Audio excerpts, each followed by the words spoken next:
Current ఛార్జీలు పెంచమని చెప్పారా లేదా? పెట్రోల్ డీజిల్ పెంచమని చెప్పారా లేదా? నిత్యావసర వస్తువుల ధరలు పెంచమని చెప్పారా లేదా? అదే జరిగింది. పెట్రోల్ పోయించడం అంటే పన్నులు వేయడం, రిపేర్లు చేయించడం అంటే ఎక్కడికక్కడ ఇష్టానుసారంగా అన్ని విధాలుగా దోచేయడం. మూడోది, రాష్ట్రాన్నే విధ్వంసం చేశాడు. ఈ విషయం మీరు గుర్తుపెట్టుకోవాలి. ఈ రోజు ఈ జిల్లాలో ఏ రోడ్డైనా బాగుందా తమ్ముళ్ళు అని మిమ్మల్ని అడుగుతున్నా.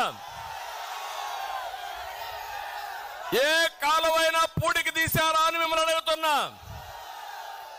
ఏ డ్రైనేజీలైనా పూడికి తీశారా అని మిమ్మల్ని అడుగుతున్నా. వ్యవస్థల్ని సర్వనాశనం చేశారు. అందుకే అంటున్నా, రజనీకాంత్ డైలాగ్, రాజా అర్థమైందా? ఇప్పటికైనా అర్థం చేసుకున్నారా మీరు అని అడుగుతున్నా. రేపు రాబోయే ఎన్నికల్లో చిత్తుగా ఈ పార్టీని వదిలిపెట్టి భూస్థాపితం చేయడానికి సిద్ధంగా ఉన్నారా తమ్ముళ్ళు అని మిమ్మల్ని అడుగుతున్నా, ఆడబిడ్డలను అడుగుతున్నా. ఈరోజు ఇంకొక పక్కన మీరు చూస్తే ఎక్కడ చూసినా బాధుడే బాధుడు. ఇప్పుడే పీతాని చెప్పాడు, ఇక్కడ ఎమ్మెల్యే ఆకాశం నుంచి ఊడిపడ్డాడు అనుకుంటున్నాడు. ఇక్కడ మీటింగ్ పెట్టుకుంటామంటే వీళ్ళబ్బ సొమ్ము మారిగా అడ్డుపడ్డాడంటే కబద్దార్, జాగ్రత్తగా ఉండమని హెచ్చరిస్తున్నా.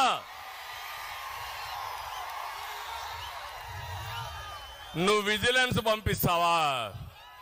బెదిరిస్తావా?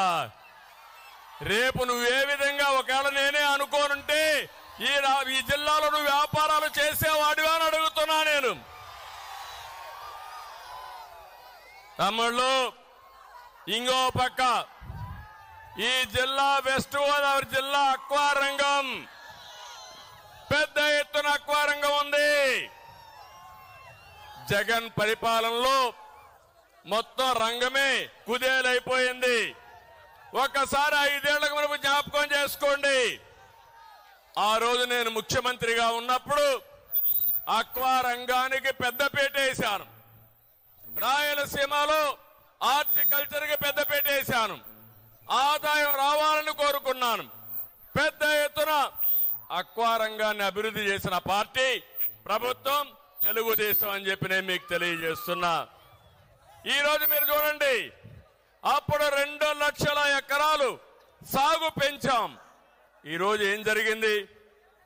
అక్వా రంగంలో సాగు ఖర్చు 3 రెట్లు పెరిగింది. మద్దతు ధర లభించడం లేదు.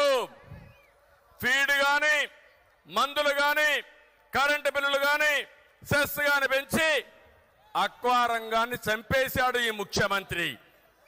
ఇంకో పక్క ₹1.50కే కరెంట్ ఇస్తానని చెప్పాడు. ఇచ్చాడా అని నేను అడుగుతున్న అక్వా రైతుల్ని. ఇక్కడ చూస్తే జోన్స్ అని పెట్టాడు. జోన్స్ అని పెట్టి జోను, నాన్ జోన్ అని, నాన్ జోన్ లో ఉంటే ఇష్టానుసారంగా ₹3.50 చేశాడు. 10 ఎకరాల కంటే ఎక్కువ ఉంటే రేట్లు పెంచేశాడు, ఆంక్షలు పెట్టాడు. నేను ఒకటే మీ అందరికీ హామీ ఇస్తున్నా, మళ్ళీ తెలుగుదేశం పార్టీ వస్తుంది, జనసేన ప్రభుత్వం వస్తుంది. ప్రతి ఒక్కరికి ₹1.50కే కరెంట్ ఇచ్చే బాధ్యత తెలుగుదేశం పార్టీ, జనసేనదే. Have you ever wondered why the rich people seem to be getting richer in life? And in the next 60 seconds, I'm going to reveal that exact secret why the rich people get richer in life. Yes, you heard that right. See, it's not about